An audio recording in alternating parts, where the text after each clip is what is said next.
Anatomía aplicada a la articulación temporomandibular. La fosa mandibular termina en un punto donde se proyecta una fisura que se denomina perotimpánica. Esta presenta dos vertientes, una vertiente anterior, la cual es única, que aporta como superficie de contacto de la articulación temporomandibular, y una vertiente posterior que no es una superficie articular. La mandíbula, por su rama mandibular anterior, presenta el proceso coronoides que permite la inserción del músculo temporal. Por detrás del proceso coronoides está la incisora mandibular, que necesitan elementos neurovasculares que permitan la neurovascularización de la cavidad oral. Más atrás está el proceso condilar, que está formado por su cabeza y un cuello. Solo la cabeza del cóndilo está en contacto con la fosa mandibular. La cabeza de la mandíbula tiene dos vertientes, las cuales son separadas por una cresta. La vertiente anterior es convexa y triangular, y la posterior es plana, la cual solo la anterior está en contacto con la fosa mandibular. A nivel del cuello de la mandíbula, en la región anterior, existe una pequeña depresión que se llama fobia pterigoidea, la cual permite la inserción del fascículo interior del músculo pterigoideo lateral. La ATM tiene un disco mandibular que separa el compartimento articular de dos regiones, el que está sobre el disco, que se llamará compartimento supradiscal, que está entre el disco y la fosa mandibular y el tubérculo articular. Esta es sinovial plana, y la infradiscal, situada en el disco y la cabeza de la mandíbula, es sinovial elipsoidea doble. Posteriormente tiene dos ligamentos interarticulares de reforzamiento, láminas intradiscales o ligamentos intradiscales. El ligamento intradiscal superior, que va de la fisura petrotimpánica hasta el extremo posterior del disco, limita la proyección anterior del disco.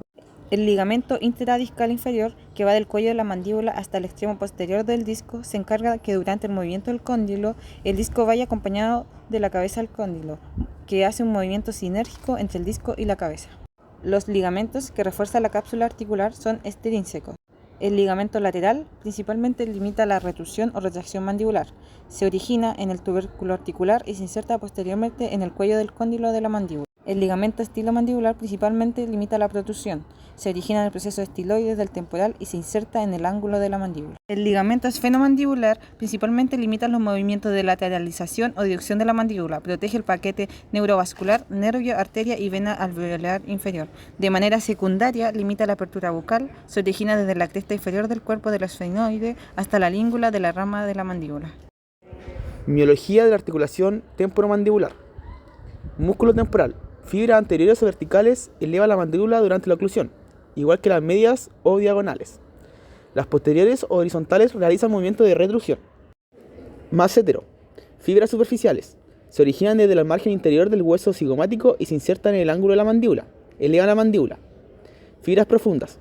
Se origina desde el margen inferior del proceso cigomático, del temporal, y se inserta en la rama de la mandíbula realizando producción mandibular. Tegoroide lateral. Fascículo superior. Se origina de la cresta infratemporal. Fascículo inferior. Se origina de la tuberosidad maxilar y la lámina anterior del proceso tegoroide del esfenoide. Se inserta en el cuello del cóndilo de la mandíbula, en el disco de la temporomandibular y en la cápsula articular. Tegoroideo medial. Se origina de la fosa tegoroidea y la tuberosidad del maxilar. Se inserta en la cara interna del ángulo de la mandíbula y la tuberosidad tegoroidea. Su función es de protructor y protector. Este es antagonista de los músculos masticadores. Mieloideo. Se origina en la línea mieloidea y se inserta en el rafe central del cuerpo del ilioides. Estiloideo.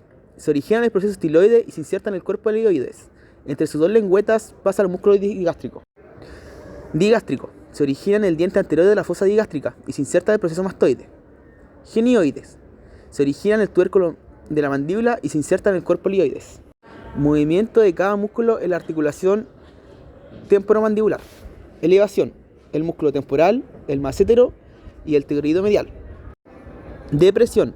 Tegoroideo lateral, mieloideo y digástrico. Protrusión. Massetero, tegoroideo lateral y medial. Retrusión.